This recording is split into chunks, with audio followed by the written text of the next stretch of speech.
完成だ。やっと変わってくれた。君は私に似ていた。だから私のような人生を送ってほしくなかったんだ。おい、鼻水が喋った。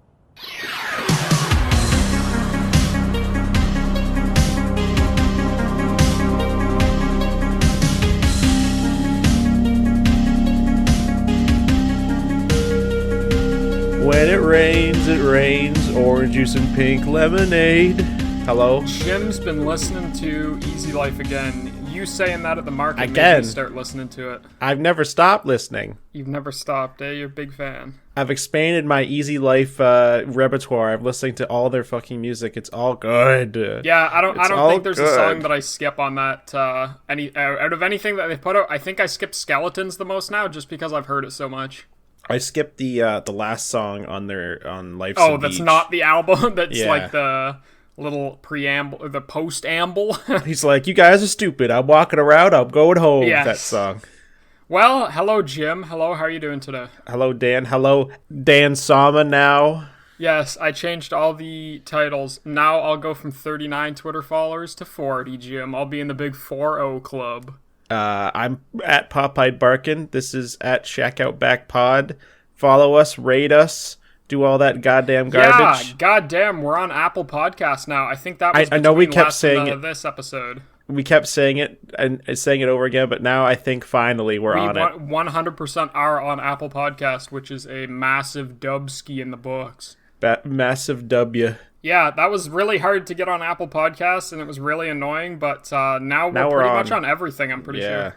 So rate Fantastic. us, share us with your friends, give us thumbs up, give us a follow. Rate us, give us a follow, give us 5 stars, give me a little comment.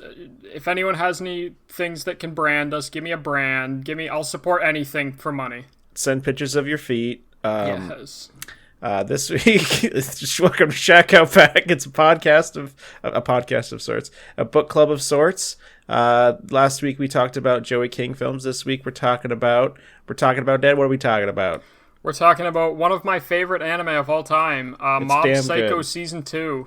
Yeah. And Jim, I think, liked it a lot better than the first season. I wouldn't say a lot better. I liked them both a lot, but I did enjoy this one more. Before we get into it, I have a lot to say. Jim, tell me what you've been doing. Tell me how your last this couple guy? weeks has been. A bi-weekist breakdown we're participating in right now. I got a lot of shit done the last couple weeks or so. It seems like it. Weather's been better. I've been working on stuff, working on job stuff, working on lots, reading books. I finished my book Bel Canto about a bunch of people stuck in a room with a bunch of as hostages. Very good. I started reading Walden Pond, and I got about 60 pages in, and I was like, I don't need to read this, and I stopped. But I read all of Perks of Being a Wallflower in like 2 sittings. Damn. It was damn fine, damn good book. Made me cry. Dan, I noticed you had played this after I played it, but I played Perfect Vermin today.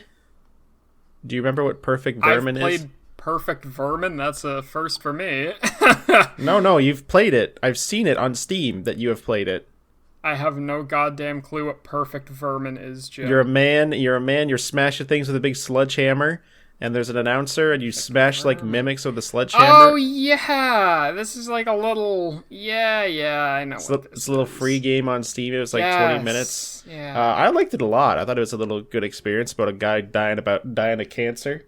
Yeah. I watched a lot of movies. I watched a lot of reruns, but a lot of stuff that I like a lot. A lot of my favorite movies. The Nice Guys. I watched that. Have you seen that, Dan? I do not believe so. I think I've seen bits and pieces of it when I was a kid, but I've never sat down and fully watched it. When you were a kid, when it came out in 2017? It did not come out in 2017. It did. It did. Maybe I'm thinking of a whole different movie. Maybe 4 years ago, I saw bits and pieces of it. I watched Hustlers again. I watched an extremely, extremely good film called The Clove Hitch Killer, and we'll have to do that for Shack Out Back at some point. I rewatched Midsommar, that Florence Pugh sure can frown. I watched Sideways, which is one of my favorite movies, and it still is one of my favorite movies. It's extremely good. And me and Dan got together, me and Dan and Cassie, and we did a bad the other day. Me and Dan went for a walk, and we had lunch, and we went for like a 20K walk, and Dan bought a board game.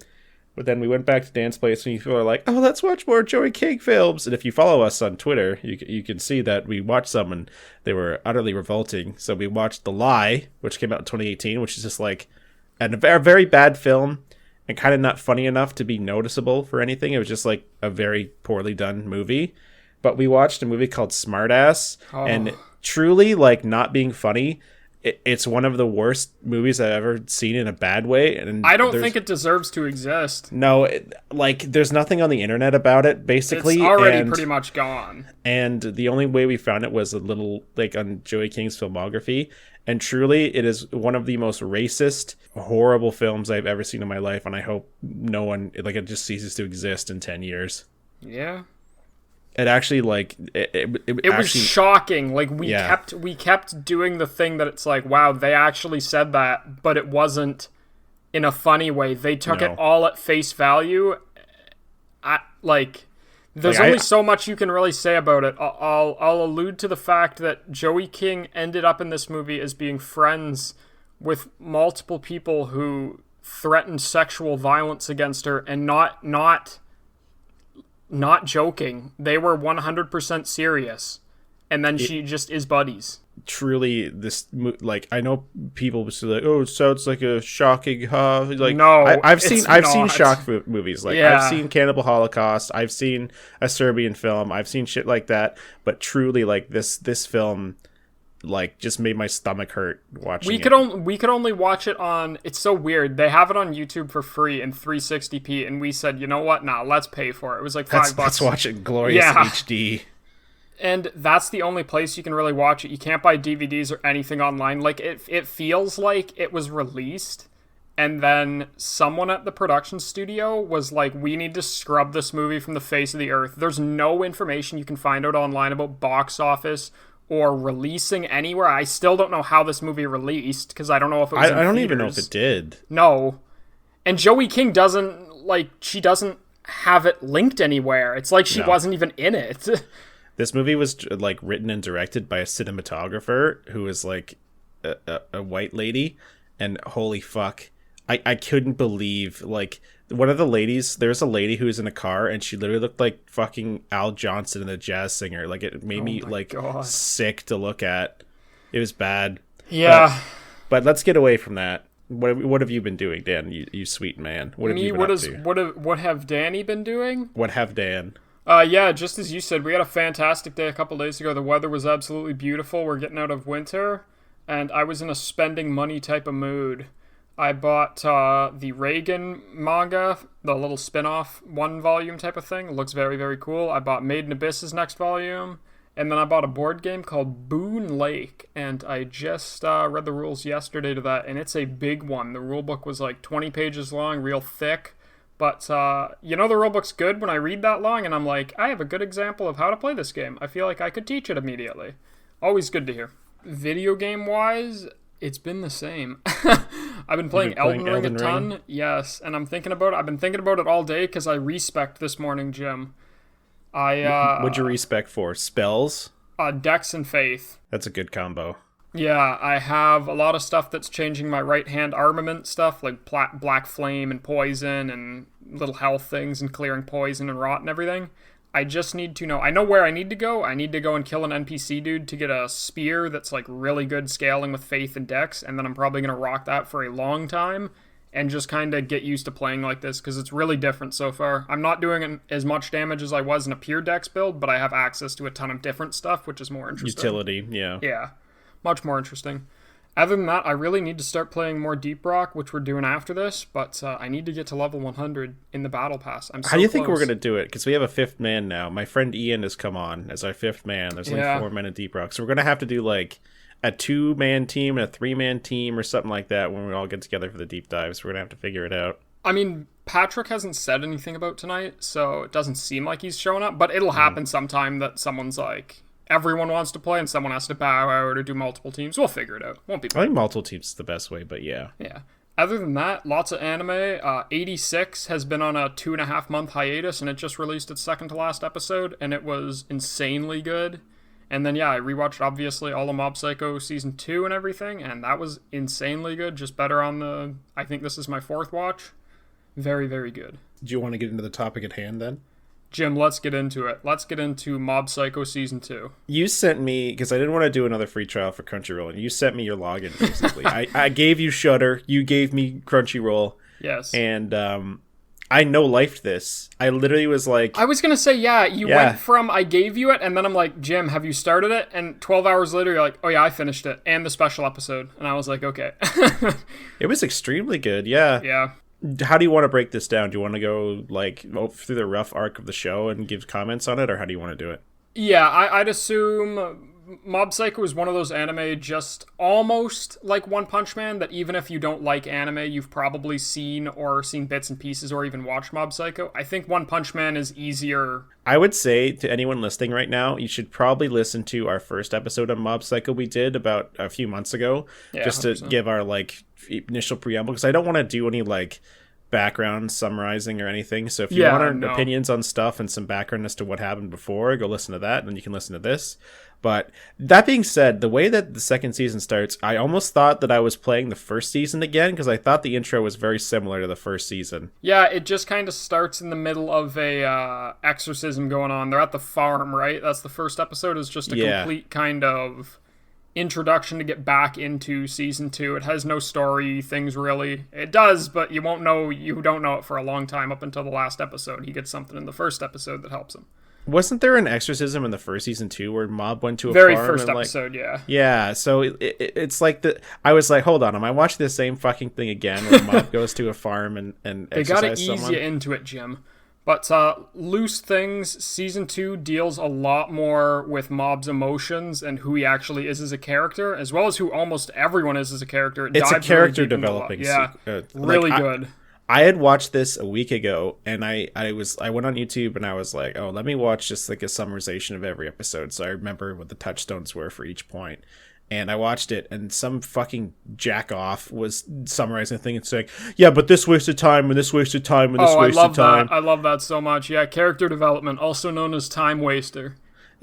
Those are some shitty fucking anime opinions. It's the same thing I'd say when people are giving bad reviews about Jinro, the Wolf Brigade. Like, bro, stay for the story. The fucking fights are better because of the story, you fucking idiot. Yes, they are. My God, Jim, if that's the worst anime opinion you've seen this week, count yourself lucky. I see some bad anime opinions every single day of my life. Oh my goodness. Dan seeks them out. Dan's the kind of guy. So I was hanging out with Dan on Monday, and he pulled out his fucking Twitter, and he was looking at Elon Musk's Twitter, and he was looking at the threads. I saw him click on the fucking post and look at the threads, and I'm like, are you some kind of fucking deranged lunatic? Why the fuck are you looking at the threads of that? I do it to myself. I love looking at lunatic shit, and even if it makes me a little upset sometimes, I'll never comment on it. Sometimes I type up stuff and I'm like, these people who I'm dealing with are not normal. They will not understand. It doesn't matter what I say, so who cares? A lot of this season of Mob Psycho is just Mob exploring different things, because 100%. A lot of things have progressed since the first season. Mob has friends now, the friends in the Body Improvement Club. He has actual buddies and all that, and he spends time with them instead of Reagan. Fuck, I can't remember people's names. Reagan instead of Reagan. And yeah, and he spends a lot of time trying to improve on himself, which is really good. Yeah, I will say I love One stories, and he writes characters extremely well, and that's pretty much all of what this season is just him being able to explore character writing. Yeah. And actually flesh out characters, which is huge. This anime is only 13 episodes long, the second season anyways.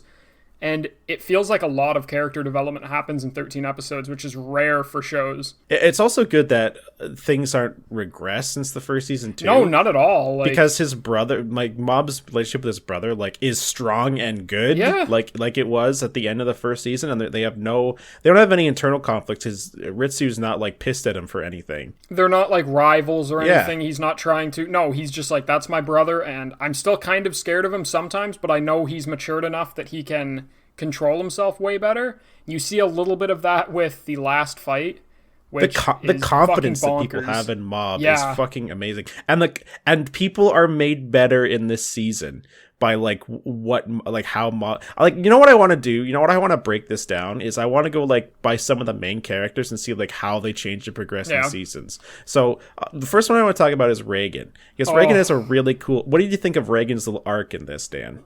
That 7th episode, which is Reagan's whole episode, the 6th and the 7th episode follow Reagan a lot as he kind of dismantles himself by his own accord because he's too cocky, and then he rebuilds himself and just does it again. It's heartbreaking to watch. That 7th episode to me is very hard to watch. So Reagan and Mob have a fight, and Mob kind of like says, I'm going to spend more time with my friends. Like, I'm not going to be hanging out with you all the time. And Reagan relies on Mob for fucking everything. So he just busts his ass and balls to get things done. Like he massages people and throws salt at them and shit, and makes his website so people think he's like a real psychic. He starts like bettering himself in a way that he can. Yeah, it gets to a point where Reagan's invited onto that TV show, right? That's what happens? Yeah. Reagan gets invited onto this TV show that's supposed to be a live exorcism, and one of the guests is a person who he's humiliated in the past with his jumping knee anti-possession strike, and he basically embarrassed this other psychic who's an actual psychic.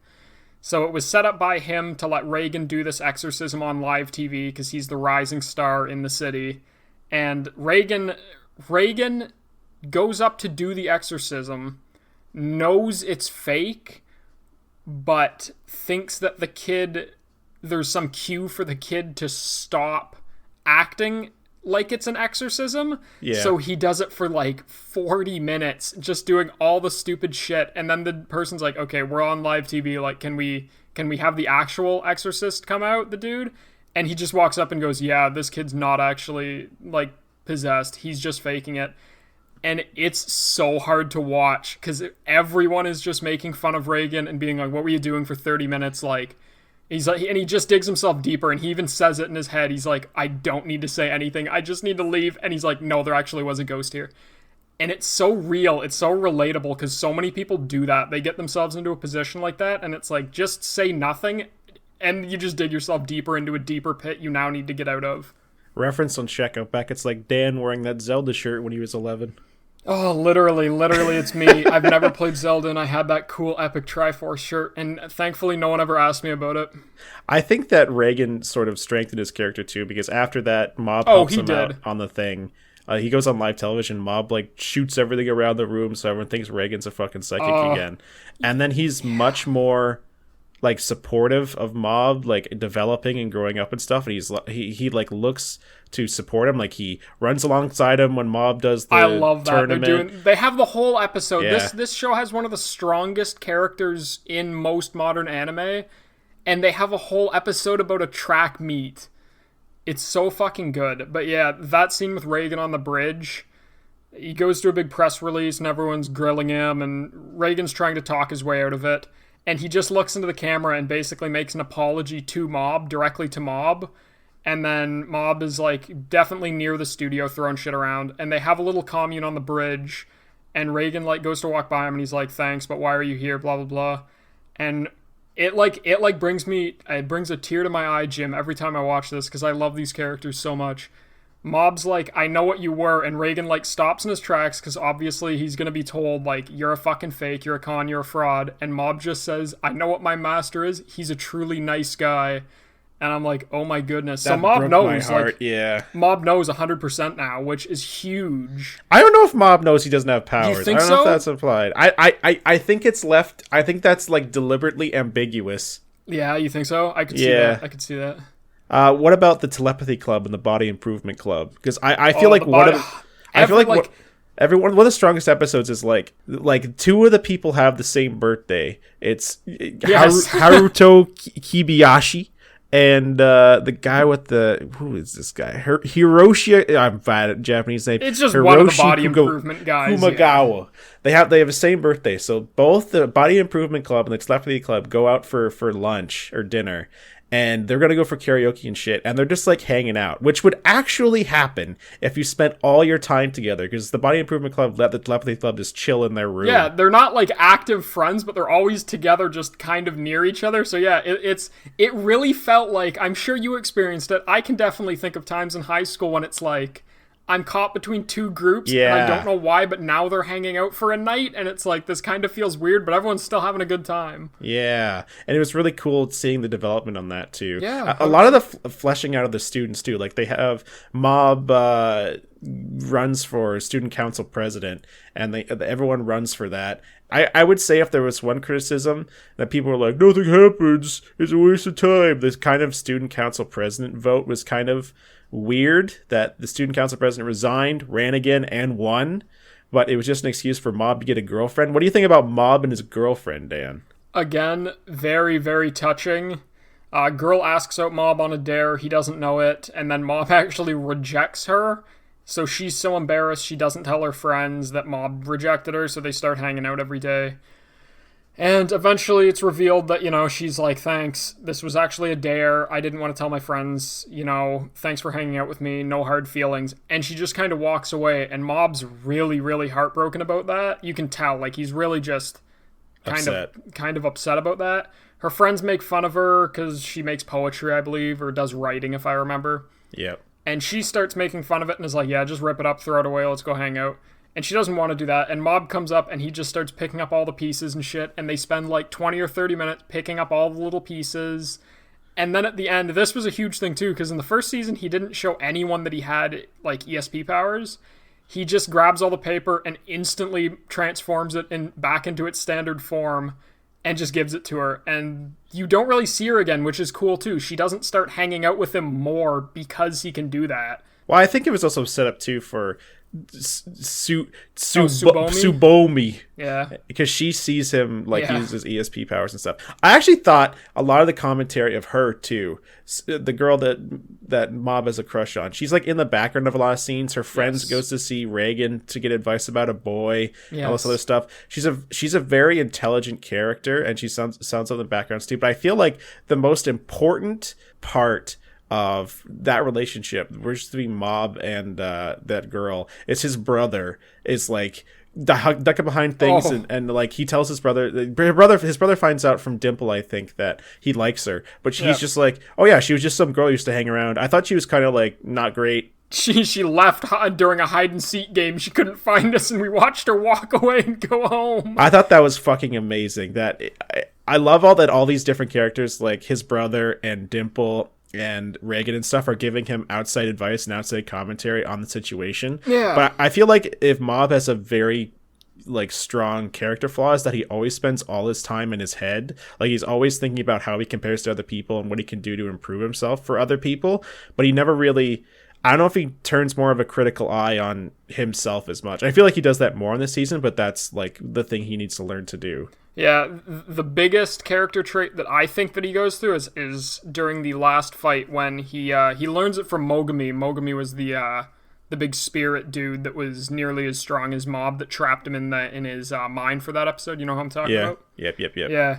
Mogami tells him, and it's really true, and again, really, really cool character arc for a character like Mob to go through. Mogami basically tells him, like, you can't just be nice to everyone. Some of these people that you're dealing with right now are literally insane. Like, you need to be hard on some people. That's the only way that they'll learn. And Mob takes that to the extreme with the last fight between him and Suzaki's dad, that is the owner of the Claw group, which is a fantastic fight. That fight's crazy good. Yeah, it's really good. All the fights, because this is like the overview of a Mob Psycho season. They have like 9 stories that are all like just nice shit happening in character development, and the last 3 or 4 episodes are always like, get fucked, big fight, everybody fights. Yeah, this show had a lot, or this season had, I think 2 or 3 of those where it was like episode or 2 or 3 of normal stuff, and then a little fight happens, and then, a couple episodes of normal stuff, and then fight. And then the last 2 or 3 episodes is just all out anarchy. It's just shit going on, and there's a huge war that's happening in the middle of the city. Seasoning City, yeah. And you got I think if I remember, One Punch Man cities are also called weird shit. But yeah, this universe, the cities are called like Pork Bone City and Seasoning City and Salt and Pepper Middle School and stuff. Yeah, it's very funny. It's Yeah, one's not that fantastic at making city Hey, names. It shit seems works. like. Here's the thing Yeah, about true. memorable. one's writing is that like shit like that doesn't matter. There's stupid names of shit, but it's like Dimple and Seasoning City and crap like that. But it's always the character interaction and stuff. It's That's the huge. best portion of it. Yeah. What do you think about Dimple's character this season, Dan? How do you think he developed? I'm glad he didn't go back on any of his words. Dimple's main goal in the first season was trying to almost use Mob from the shadows, and you can tell he is completely a friend now. He will never try and do that, I don't think. Well, it's so cool that like Dimple's always thinking like, yeah, now it's my chance to do this and that. Yeah. And it was the point where in this season, there's this guy who puts out this call for ESPers. All these ESPers show up at his house and they have to like exercise his daughter. And I feel like this is a much stronger. I liked this part of the season more than I liked the big fight at the end. Did you? Yeah, the episode was insanely cool. I remember watching it as it aired and being like, where the hell's the show going? Mob has to do an out-of-body experience, and that was another cool thing too, because Mob had to figure out a situation where someone was using an out-of-body experience to spy on someone. So Mob, Everything kind of comes together. Yeah, all the stuff that Mob learns about his powers and what he can do, he always comes from each individual episode, even if it's like a tiny portion of it. So Mob like shoots his spirit out, and he's like, Dimple, I'm fucking trusting you to do the right thing, and I know you're gonna do the right thing. And he leaves, and Dimple's like, fuck. So he does the right thing. Yeah, Reagan's like, you have his body, isn't this what you wanted? And Dimple's pretty much like, well, I can't leave or anything. And he's just making up shit so he doesn't have to say that he doesn't want to do that anymore to Reagan. Yeah. He's just like, I can't leave, I can't unlock his latent power myself. But yeah, they really care for each other. Dimple is a very cool character, and I love him on screen. He's a great little ally. He's a scrappy little boy. He's the scrappy do. The scrappy do of the group, if you will. So, Jim, you liked that episode more than the final battle, between Claw? Yes. Did you really? It was really, really good. The last episode of that really made up for a lot of the like fighting, because a lot of I am the opposite of that guy who said, it's boring because they're just talking. I like the talking. I like the boring shit. And I feel like less fighting, more talking. The first two episodes of that arc, the last little bit of it, were very good. And I liked the fights, and I liked the confrontation they had with characters. All the characters from the first season, a lot of them had to band together and sort of come up with a plan to do stuff. This entire show is like, we were bad, but now we're good. Every bad character just comes back. They're like, yeah, we're actually buds now. I think one of my favorite parts of that was when Dimple took over. Fuck, what's his name? The guy from the Body. I'm gonna get the it. Body Don't tell me, Improvement don't Club. tell me. That is an amazing section. Musashi took over Musashi, and he beat up the fucking guy. And Musashi, it was kind of like a combo where Dimple took over Musashi, but Musashi's fighting spirit shone through. Where he said he was fighting one of the Ultimate Five of Claw. He was Hiroshi. It was like a big, Shibata. huge steroid dude, like massive guy. The guy from the Body Improvement was like, no matter how big your psychic muscles are, they won't stand up against muscles that are earned out of hard work and determination. He fucking beats his ass. I love that. I like that fight gives me goosebumps. I get so invested into anime and shit, and that fight is amazing. It only lasts for maybe 5 minutes, if that. But the guy goes to step on Mob's head, and Musashi gets under him and like is doing a push-up, keeping the guy from stepping on his head. I almost cried. Cried watching that. It's so good. And he's pretty much like, I don't know what's going on here, but please just leave. Mob does not deserve you to have, like, you to be stepping on his head. And then Dimple possesses him, and instantly he just starts talking about the Body Improvement Club and how he's always been a pillar for them to look at, even though Mob's always fainting and stuff. He always keeps going. And he instantly just Dimple possesses him, and he's like, holy, this guy is jacked. He's huge. I love it so much. That was great. But I liked when he was just talking to the guy at the end. Fuck. It was the guy's dad. Oh my god, I'm bad at names. Suzuki's dad? Suzuki. That was his name. It was the evil guy, the head of Claw. Yeah. He was just like... Mob was like, you don't have to do this. Like, you don't have to do it. He kept saying it over and over again. And finally, Mob was like, okay, yeah, you're fucked. Yeah, I don't care anymore. And they started fighting for real. That was where Mogami's thing came in. Yeah. Mob so many times, and he was kicking the shit out of Mob. And Mob so many times was like, please, like, try and look down this path. You really don't have to do this. I'm not your enemy. please don't do this. And over, he's just like, no, everyone's betrayed me. Looks like I'm on my own now. And he straight up, like, almost melted Reagan instantly. Oh, it's so fucking good. But yeah, then Mob's pretty much like... We're fighting now. Yeah, he's like, I've tried to show you a different path. I'm really sorry I wasn't strong enough to show you that path. And they have a fucking stupidly powered fight up in the sky. And another scene that I like, Mob gets knocked back down to Earth, and you can tell he's enjoying fighting like that reckless for a sec. Yeah. And his brother like looks at him up on a hill where he's landed, and Mob he does not look like the Mob that we've known throughout the season. He's got like some evil smile on his face, and he's panting and shit, and it just looks like he wants to go back up, and he looks at his brother and remembers that's not what he's supposed to be doing.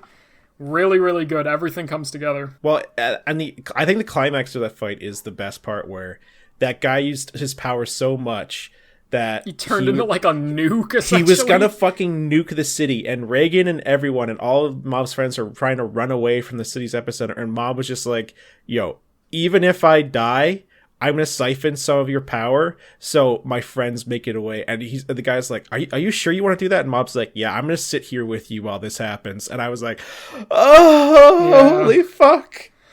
That's so it was sad, just bro. Heartbreaking. That entire fight just makes me cringe. That scene where Mob is finally like, okay, I have to put an end to you, and he bends him like a pretzel for like 20 seconds. He just cracks all of his bones and bends him into a ball. That gives me chills. Oh, yeah, that's a great part. And Mob is even more powerful now. Man sucked the power right out of that guy and saved everybody, and now he's even more powerful, Dan. I think it's a thing that I haven't read the manga. I'm really surprised I haven't read the manga. I think they are alluding to the fact that, and a lot of shows do this, a lot of shonen shows and shows like this do this, they have a way to make the overpowered character kind of use a bunch of power and then, drop off. They did it in Parasite at the end, whenever the main dude from Parasite kind of used his power and stuff like that, the Parasite would get really sleepy and he couldn't do anything, if I remember. Yeah. I think that's what they're hinting on with this, because Kageyama says at the end, it seems like every time I use a lot of power lately, I get really tired. So I don't know if they're kind of hinting towards the end of the show that he's kind of going to be like, I do get really tired when I use these powers, so I try not to use them and just live a completely normal life. I don't really know. Do you think that he's going to lose his powers? I don't think so. I don't think so. I think that would kind of go against most of the stuff that we've been shown. And there's one more season of this coming out very soon, from what I understand. Well, this came out like this came out 2019, yeah, something like 2018 that, or something. It came out a bit ago, and I guess COVID fucked with everything, so it's good that it's coming out at all. But yeah, it was extremely good, and Mob got what he wanted at the end. The bad guy was like, listen, son, I'm so sorry I did that. And the kid was like, yeah, I just wanted to say that, like, Mom would like to see you and everything. Yeah. Like, she just wants to see, like, how you're doing. And he's like, fuck. And that's how it ends. Everyone has actual characters. They don't feel like they're just there to be around Mob. That kid has a mom and he has a dad, and the mom actually, like, is doing shit. I think the dad thought the mom had left completely, or like they got in a fight him. And they took off. Yeah. And then his son's like, yeah, like, I see Mom, like, every couple weeks. She's going to be really pissed off at you. Like, you're going to have to apologize. And he was like, oh, I didn't know you were doing that.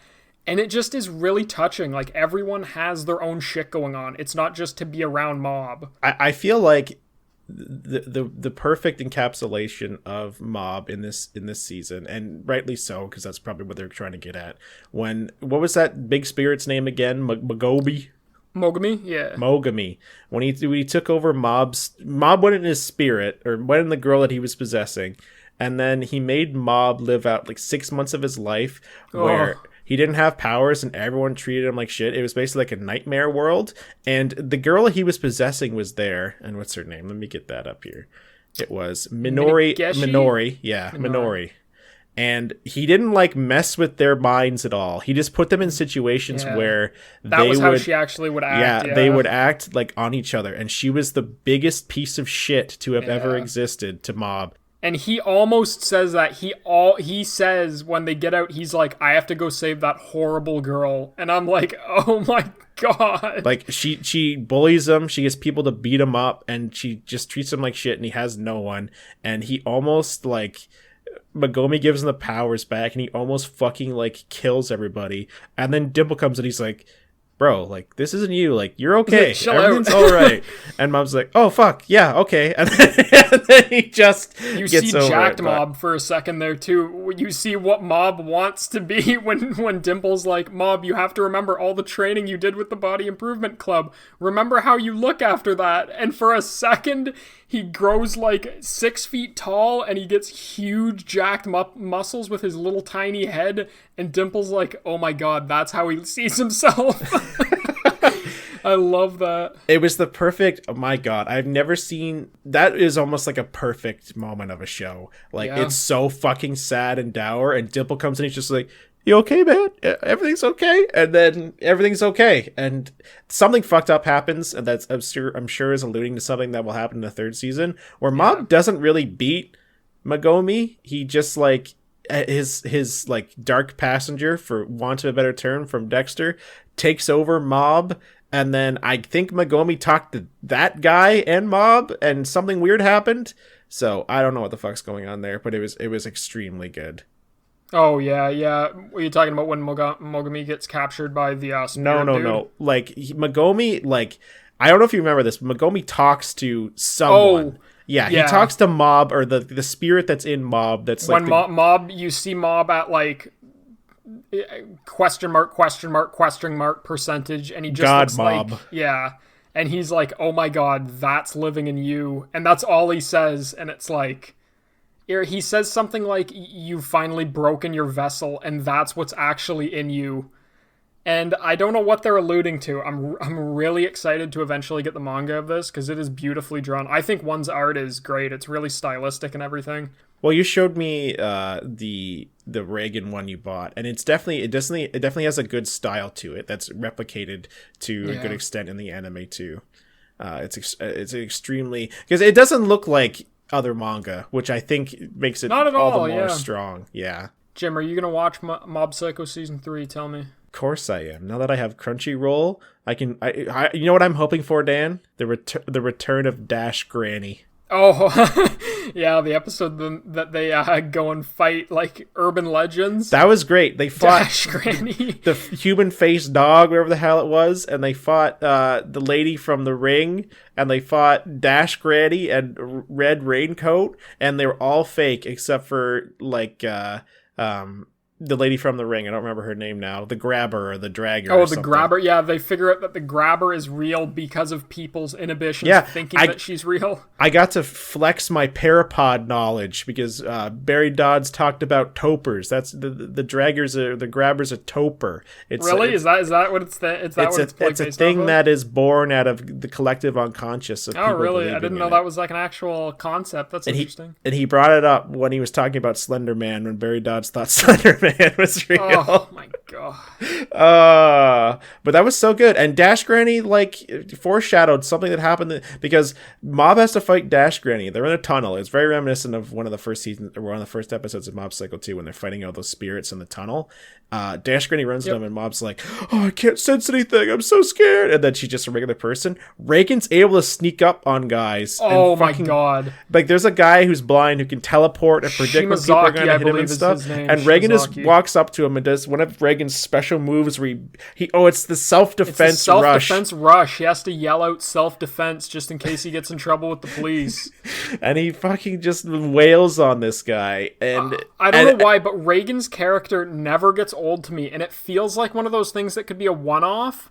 But he's such a decrepit, like, greedy man, but you know that he loves Mob, and he really 100%. Loves Mob, because he literally, like, punches a bunch of psychics, and then when Mob's fighting the evil guy at the end, the big CEO man, he tries to talk his way out of the Reagan fight. Goes up and he shoots him and it doesn't work, and Reagan's like, all right, I'm gonna get out of here because you can kill me in like 3 seconds, so I'm gonna leave. He's like, I know, I could think of 4 ways to beat you right now. There's powers you can't even fathom. And he's like, tell me about the 4 ways. And he pretty much goes, nah, I don't feel like it. I love when he walks up and uses the self-defense rush on Shimazaki. The blind dude's like kicking everyone's ass. He's like the second in the world, he believes. And he's like sensing Mob's energy. And then he just gets the shit kicked out of him by Reagan. And he's like, oh my god, this special ESPer can hide his presence. I can't detect him. What's going on? And then Mob scares the fuck out of him. That's another scene where Mob's like, I need to use tough love. The guy's like, oh, I just wanted to do it for fun. And then you hear Mob out of scene and he's like, you think this is fun? You've disturbed thousands of people's lives. And Shimazaki just looks at him and fucking disappears instantly. Yep. I love it so much. We got a lot of fleshing out of people with ESP this time too, because when they're fighting Claw, they have like people who can grow big, like they have muscles. They have people who control plants. They have people who can like bestow a lot of their different powers interesting on other things. Yeah, and Mob has all of those powers. Pretty much. The other thing I wanted to talk about quickly is Mob 2. Mob 2. It's Serizawa.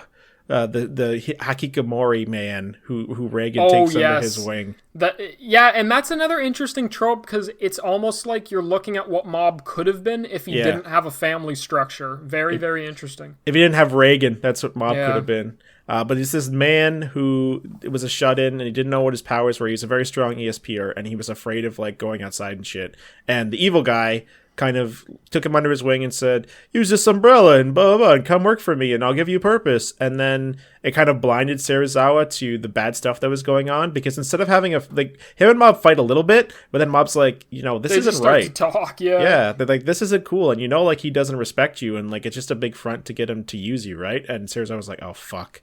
But then Reagan says, well, I don't know if he comes in. I don't remember. He comes in or Reagan contacts him or something. And he comes in. He's like, I need a job. And then he plays more of a part in the special episode that's after, where they go to a hot spring. Lovely too. Stuff connects. They don't just drop characters, which is common for shows like this. Like they'll kind of allude to that he's going to join, and then he never does. He's like, no, he actually joins.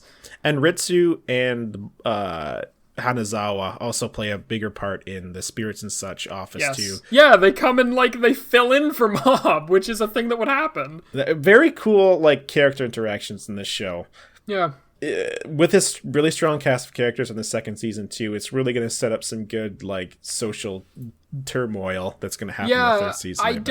I don't know what goes on in the third season. I've heard, because you can't really top much stuff because they kind of fought a huge battle. I think it will be mostly tying up loose ends with character development. Mob finally tells Tsubomi how he feels and stuff like that.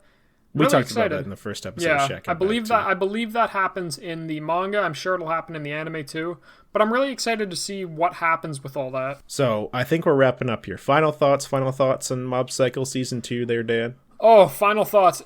Absolutely fucking watch it. It is so good. It's ranked 10 on my Mal. Mob Psycho this and the second season are both ranked perfect 10s on my anime list. It is amazing. Absolutely deserves a watch.